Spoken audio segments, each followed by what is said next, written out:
Fiji, a paradise of crystal-clear waters, powder-white sands, and lush greenery. The serenity of Turtle Island Resort, nestled in the Yasua archipelago, is the kind of place where dreams of idyllic vacations come true.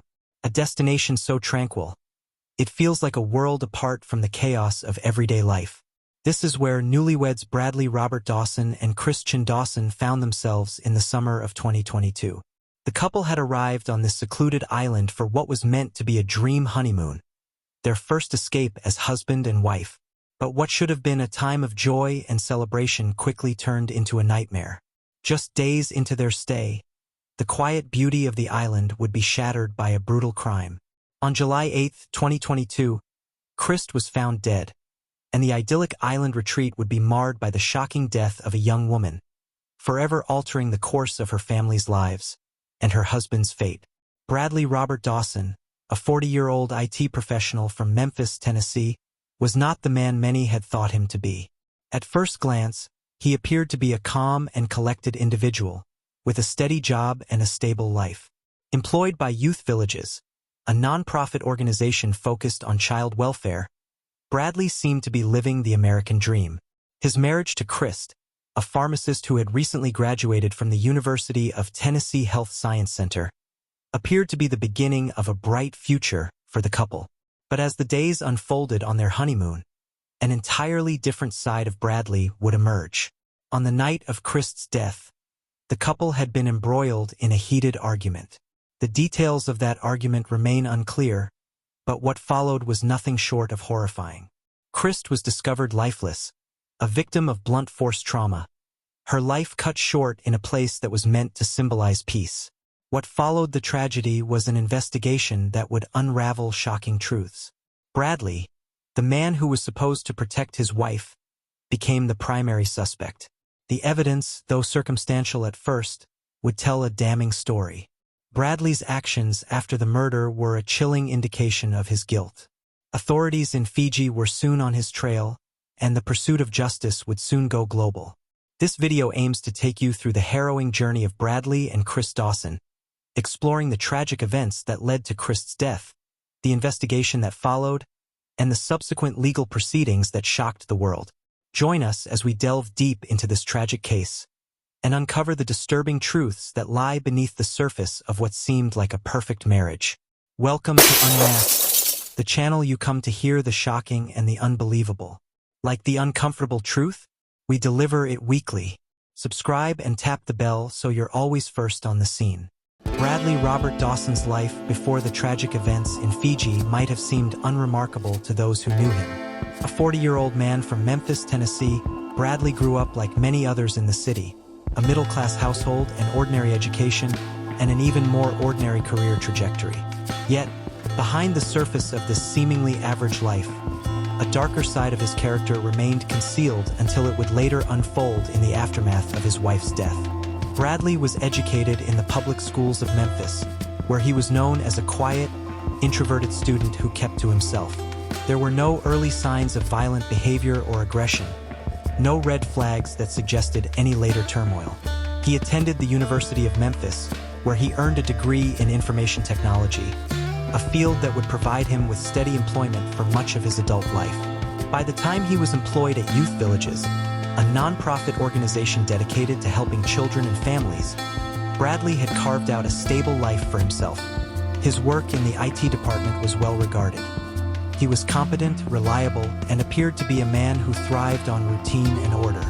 Yet, those who worked with him occasionally described Bradley as a man who seemed somewhat distant and reserved, not someone who easily formed close relationships with colleagues. His social interactions were limited, and he did not appear to be someone who sought out the spotlight. Bradley's personality was often described as stoic. He was not one to easily share his feelings or reveal much about his personal life. But what his co-workers didn't know was that beneath this calm exterior, there was a growing tension in his personal life, one that would eventually spiral into tragedy. Though there were no signs of violent tendencies, those who knew Bradley personally suggested that he had a controlling streak when it came to his relationships. He had been married once before, but that marriage ended in divorce, with reports indicating that the split was not amicable. Details of that relationship remain scarce, But there was speculation that Bradley's need for control and his inability to maintain healthy relationships contributed to its breakdown. Enter Christian Dawson, Bradley's second wife, whose life and personality stood in stark contrast to his own. Christ was 36 years old at the time of her death, a pharmacist working at a Kroger pharmacy in Memphis. Raised in a close-knit family, she was the type of person who sought to make a positive impact on others. Christ had graduated from the University of Tennessee Health Science Center, where she earned her doctorate in pharmacy. Her education and career were a reflection of her drive and ambition, traits that endeared her to everyone who crossed her path. Christ's colleagues described her as a kind and compassionate woman, someone who genuinely cared about her patients and took pride in her work. She had a reputation for being smart, empathetic, and hardworking, a dedicated professional who was equally devoted to her family and friends. Despite her demanding job, Christ made time to nurture her personal relationships, including her bond with Bradley. To those around her, Christ's life appeared to be one of balance. She had achieved a sense of personal and professional fulfillment that many others envied. But Christ's life was not without its challenges. While she was close to her family and loved ones, she had a tendency to keep her emotions guarded, and only a few truly knew the complexities of her inner world. She, too, had experienced difficult relationships in the past, and while she was drawn to Bradley, some of her friends were hesitant about the dynamics of their union. Still, they trusted Christ's judgment and believed that she had found happiness in her second marriage. Their relationship, however, would not prove to be as perfect as it appeared on the outside. In the months leading up to their honeymoon, there were reports of growing tension between the couple. Despite the outward appearance of marital bliss, Bradley's need for control seemed to clash with Christ's independent spirit. Friends and family close to Christ observed that she appeared increasingly distant from Bradley, although she never publicly voiced concerns about their relationship. The couple met through mutual acquaintances, and it wasn't long before they began dating seriously. Christ's family, though supportive, had concerns about Bradley from the start, particularly regarding his past and his tendency to be overly possessive. However, Christ dismissed these concerns, believing that Bradley was simply misunderstood. Over time, the relationship deepened, and despite some reservations, the couple decided to marry. Their wedding was a celebration of their union, a moment in time when it seemed as though everything was falling into place for them both. But their marriage, like their courtship, was not without its challenges. As the honeymoon in Fiji approached, cracks in the foundation of their relationship began to show. Friends of the couple would later testify that Christ seemed distant and not entirely herself in the days leading up to the trip. Some speculated that she may have been feeling trapped in a relationship that was not as healthy as it appeared. Others, however, believed that she was simply overwhelmed by the pressures of balancing her career, her marriage, and her future. The honeymoon in Fiji was meant to be an escape, an opportunity for the couple to relax and celebrate their love. But what began as a dream vacation would quickly unravel into a nightmare. As the days wore on, so did the tension between Bradley and Christ. What had once been a promising relationship was now on the brink of collapse, and the tragic events that would follow would change both of their lives forever. What transpired on that fateful night in Fiji, as the tension between Bradley and Christ reached its tragic climax? What happened in the hours leading up to Christ's death? And what role did Bradley play in her untimely demise? The answers lie just ahead, and the mystery is far from over. The sun-drenched shores of Turtle Island Resort in Fiji seemed like the perfect setting for a couple's honeymoon. This exclusive, luxury resort, surrounded by the lush, untouched beauty of the Yasua archipelago, promised privacy, relaxation, and a much-needed escape from the demands of everyday life. The resort catered to a small number of guests, offering an intimate atmosphere where privacy was cherished and every detail was meticulously cared for. For Bradley and Chris Dawson, this tropical paradise was the perfect backdrop for what should have been the most romantic and blissful time of their lives. As the couple arrived at the resort, the beauty of their surroundings was overwhelming. The white sand beaches stretched endlessly, kissed by the turquoise waters of the South Pacific. The warmth of the Fijian sun and the gentle sea breeze greeted them as they stepped onto the island, far removed from the busy streets of Memphis. It was a world away from everything they knew, a place where time seemed to slow down and every moment felt like a dream. For many couples, this kind of retreat would have been the pinnacle of romance, the perfect way to begin a life together. During their stay, Bradley and Christ participated in many of the resort's exclusive activities. From snorkeling in the clear, vibrant coral reefs to enjoying private dinners on the beach, they appeared to take full advantage of the luxury experience. The couple was often seen socializing with the staff and other guests, appearing to enjoy the island's relaxed atmosphere. Christ, known for her warmth and kindness, quickly befriended the staff, while Bradley, typically reserved, engaged in more casual conversations, occasionally accompanied by a smile. To the outside world, they seemed like any other couple in love, celebrating their new life together. However, despite the idyllic setting, there were subtle signs that not everything was as perfect as it seemed. Some of the resort staff began to notice small tensions between the couple. While they often appeared affectionate on the surface, there were moments where their interactions seemed strained. Bradley was notably possessive of Christ, watching her closely during interactions with other guests. Christ, on the other hand, seemed increasingly withdrawn, as though there was something on her mind that she wasn't ready to share. The couple's stay took a darker turn on July 8, 2022. On that evening, Bradley and Christ had been seen having a heated argument. According to reports from the resort staff, the argument began after dinner. Bradley was described as being visibly angry, his demeanor intense and confrontational. Christ, meanwhile, appeared distressed, though she did not openly engage in the same level of aggression. Staff who overheard the confrontation noted that it appeared to escalate quickly, with raised voices and moments of silence before the tension seemed to subside. What was the argument about? The details remain unclear, but it's reported that it had something to do with their strained relationship. Witnesses recall seeing Christ attempting to distance herself from Bradley as the altercation grew more intense. The staff described the scene as uncomfortable, with an undeniable sense that something was amiss. One resort employee, who asked to remain anonymous, later stated that they had seen Bradley follow Christ back to their private bungalow, where the confrontation was believed to have continued. At some point that night, after the argument subsided, Bradley was seen leaving the bungalow on his own. This was the last time anyone would see Christ alive. By the time the staff made their routine check on the bungalow the following morning, something was terribly wrong. Christ was found unresponsive, her body lying lifeless in the bedroom. The initial shock of the discovery quickly gave way to panic. Staff members attempted to revive her, but it was clear from the condition of her body that she had already passed away. The scene was horrifying.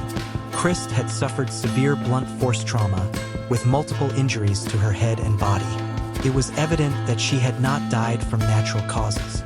The shock and horror of the discovery spread quickly throughout the resort, and authorities were immediately notified. Police arrived at the scene, and the investigation began. The news of the murder sent ripples of disbelief through the staff and guests at the resort. How could something so horrific happen in a place meant to be a sanctuary of peace and relaxation? As the authorities worked to gather evidence, the truth about what had transpired the night before began to slowly emerge. The extent of Bradley's involvement in his wife's death was not yet clear, but the investigation into his actions immediately became the focal point. He was nowhere to be found. Bradley's disappearance raised more questions than answers. The staff confirmed that Bradley had left the bungalow early the following morning, but there was no sign of Christ. He had taken only a few personal items with him, including his passport. It became clear that his departure from the island had been premeditated. The authorities soon began their search for him, but it wasn't until much later that they discovered he had fled the scene via kayak, paddling to a nearby island, possibly in an attempt to escape. His actions suggested not just panic, but a deliberate attempt to distance himself from the crime. With Bradley's flight, the resort staff and local authorities were left with a puzzle to solve. Who could have committed such a violent act in paradise? Why was Bradley the first suspect? And why had he fled? As the investigation deepened, all eyes turned to Bradley Dawson, who had now become the prime suspect in a crime that would reverberate across the world. The answers, however, were not yet clear. The discovery of Chris Dawson's lifeless body marked the beginning of an intense investigation that would eventually reveal a chilling narrative of premeditated murder. But at the outset, the truth about what had transpired on the night of July 8, 2022, remained murky. What was clear, however, was the immediate flight of Bradley Robert Dawson, the only person known to have been with Chris in the hours before her death. His actions following the incident would set the stage for a dramatic investigation, leading to his eventual capture and trial. The moment Chris' body was discovered by resort staff, the police were called to the scene. What they found in the bungalow was nothing short of tragic. A young woman, violently taken from the world far too soon. The severity of her injuries pointed to blunt force trauma as the cause of death. But what was most perplexing was the absence of Bradley. The man who had been with her just hours before was nowhere to be found. His disappearance raised immediate suspicions, and it wasn't long before investigators turned their focus on him. Bradley's flight from the island was both calculated and revealing. Resort staff later confirmed that Bradley had left the bungalow early the morning after the murder, carrying only a few personal items, including his passport. He had not contacted anyone and had made no attempt to explain his whereabouts. He was seen paddling away from the resort in a kayak, heading toward a nearby island. This frantic escape would be the first major clue in the investigation. Why would a man flee a crime scene, especially if he were innocent? It became clear that Bradley had attempted to cover his tracks.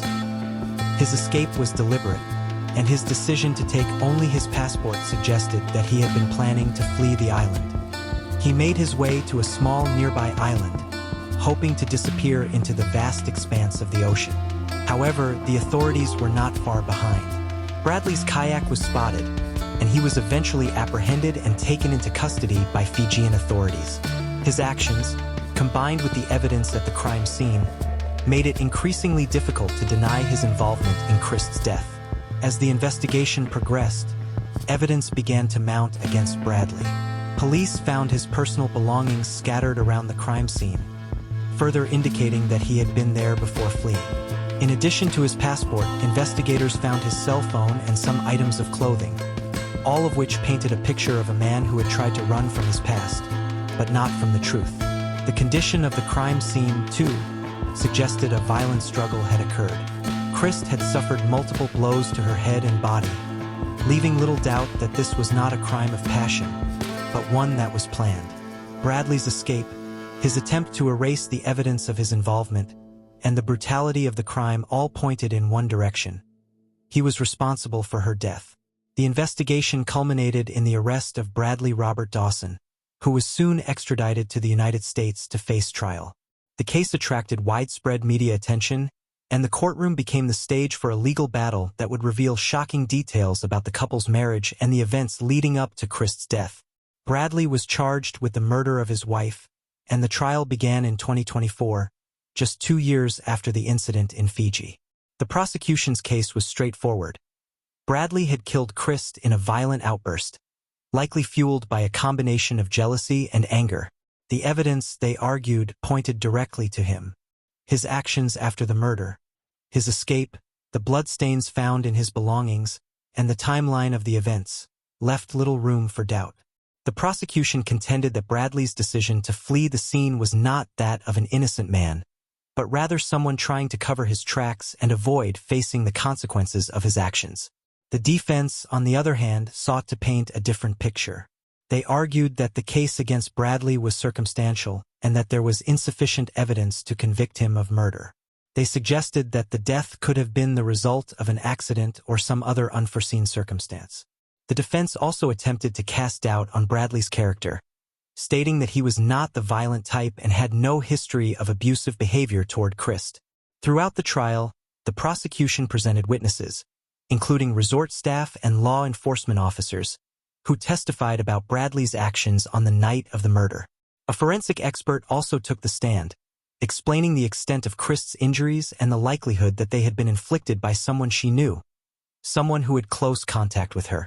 The defense, however, tried to deflect responsibility by suggesting other potential suspects, but none of their arguments were convincing. As the trial came to a close, both sides delivered their closing arguments. The prosecution was confident, pointing to the overwhelming evidence against Bradley, while the defense's case seemed to grow weaker with every piece of evidence that was presented. The jury was tasked with making a decision, one that would ultimately shape Bradley Robert Dawson's fate. The verdict came down in December 2024. After days of deliberation, the jury found Bradley guilty of second-degree murder. The decision was met with a mixture of relief and sadness. While Christ's family was thankful for the conviction, they were still grappling with the devastating loss of their loved one. Bradley's conviction, while providing some measure of justice, did little to alleviate the pain that would linger long after the trial had ended. With the conviction in place, Bradley Robert Dawson faced sentencing in early 2025. The prosecution recommended a life sentence, citing the brutal nature of the crime and the premeditated actions that followed. The judge, after considering the evidence and hearing statements from both the prosecution and defense, sentenced Bradley to life in prison with the possibility of parole after 18 years. For Christ's family, the sentence offered a bittersweet sense of closure. Her parents, who had been vocal throughout the trial, spoke about their grief during the sentencing phase. They described Christ as a vibrant, kind, and caring individual who had her whole life ahead of her. The pain of losing her in such a violent and senseless manner was incomprehensible, and the sentencing brought no joy, only the somber realization that they would never again see their daughter's face or hear her voice. Statements from Christ's family in the courtroom were heart-wrenching. Her mother spoke about the dreams she had for Christ's future, dreams that had been shattered by Bradley's actions. Her father expressed his deep disappointment in Bradley, a man he had once welcomed into his family, only to have that trust violently betrayed. These emotional testimonies were a reminder of the profound impact the murder had on those who loved Christ. As for Bradley, his reaction to the sentencing was one of stoic silence. Though his lawyers attempted to appeal the conviction, the truth remained clear. He had taken the life of a woman who had trusted him, and he would now face the consequences for his actions. The case of Bradley Robert Dawson was one of tragedy, betrayal, and heartbreak. For Christ's family, it was the beginning of a long journey of healing, while Bradley's fate had already been sealed. But for the public, the story was a chilling reminder of how appearances can be deceiving, and how even the most idyllic of settings can hide the darkest of secrets. With Bradley now serving his sentence, the case may be closed, but the pain it caused will never truly fade. As the details of the trial unfolded, it became clear that Bradley's motive behind Christ's murder was rooted in his overwhelming need for control and jealousy. While their marriage had seemed picture-perfect to outsiders, there were tensions beneath the surface that Bradley could no longer suppress. His controlling behavior and possessiveness over Christ had likely been a growing issue for months before the honeymoon in Fiji. The argument on the night of the murder was just the tipping point. Bradley's jealousy, possibly exacerbated by a perceived slight or a fear of losing control over Christ, spiraled into violence. The premeditation was evident in the way he attempted to flee the scene, taking only his passport and personal belongings, clear indications that he had planned to escape after the crime. The flight in the kayak was not a spontaneous reaction, but a calculated effort to evade justice. At the core of Bradley's actions was a deep-rooted fear of losing control. For him, the idea of losing Christ, whether to another person or to her own independence, seemed unbearable. This fear, combined with his inability to cope with the breakdown of their relationship, culminated in a crime that could not be undone. The chilling reality was that Christ, the woman he had once promised to love and protect, had become nothing more than an object in his quest to maintain control. The brutal murder of Christ Dawson not only shattered her own life, but rippled through the lives of many others, leaving a trail of emotional devastation. For Bradley's family, the truth of his actions was a bitter pill to swallow. While Bradley's past relationships and personality traits had raised concerns, there had been little indication that he was capable of such violence. His family, especially his parents, were left in shock as the trial unfolded, unable to reconcile the man they knew with the brutal murderer depicted in court. Throughout the trial, there was little public comment from Bradley's family. It seemed as though they were trying to maintain a sense of privacy, perhaps too overwhelmed by the weight of the situation to publicly address the media. Some relatives were reported to have distanced themselves from Bradley, unable to support him after the evidence against him became undeniable. For others, the shock was compounded by a sense of betrayal. How could the man they loved be responsible for such an unthinkable crime? Despite the overwhelming evidence, Bradley's family did attempt to support him during the legal proceedings. His defense team worked tirelessly to portray him as a man who had acted out of character, trying to argue that the murder might have been a tragic accident or the result of a heat-of-the-moment argument. Yet, despite these efforts, his family must have realized that there was no going back. Bradley had taken a life, and now they too had to bear the weight of his actions. This left them caught in an emotional limbo, torn between their love for a family member and the undeniable reality of the crime he had committed. In stark contrast, Christ's family experienced the loss in a more public, raw way. Christ was remembered as a kind, loving woman, someone who had so much potential, so much life ahead of her. Her family's grief was immeasurable, compounded by the horrific nature of her death and the shocking revelation that it was her own husband who had taken her life. From the moment of the discovery, Christ's family was thrust into a world of unimaginable pain. They were left to mourn not only the loss of a daughter, sister, and wife, but also the violence with which she had been taken from them. For Christ's parents, the trauma of losing a child to murder is something they will never recover from. Their statements during the trial reflected a depth of pain that could never fully be expressed in words. But their grief also motivated them in ways that transcended the person. From the outset, Christ's family was committed to ensuring that Bradley faced justice.